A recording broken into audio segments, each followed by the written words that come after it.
মানে আমি অ্যাকচুয়ালি নিজেই আজকে কয়েকটা জিনিস দেখে খুবই অবাক হয়েছি যে আমাদের যে ওমেন ক্রিকেটাররা আছেন, যারা যখন ডোমেস্টিক ম্যাচ খেলেন, ডোমেস্টিক ম্যাচের আপনাদের ধারণা আছে তাদের ম্যাচ ফি কত? I don't know if you know or not. এটা এক সময় 1,000 টাকা ছিল।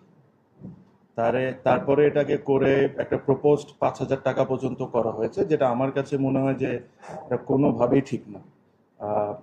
ওনারাও 20 ওভারের ম্যাচ খেলেন, ওনারাও 50 ওভারের ম্যাচ খেলেন, ওনারাও 2 দিন 3 দিনের ম্যাচ খেলেন। টাকা এখনো যে জিনিসটা আজকে আমরা অ্যাপ্রুভ করেছি, এটাও আমি বলবো না যে খুব ভালো, but it is much better because সব কিছু ইনক্রিজ করার একটা একটা লিমিটেশনস আছে।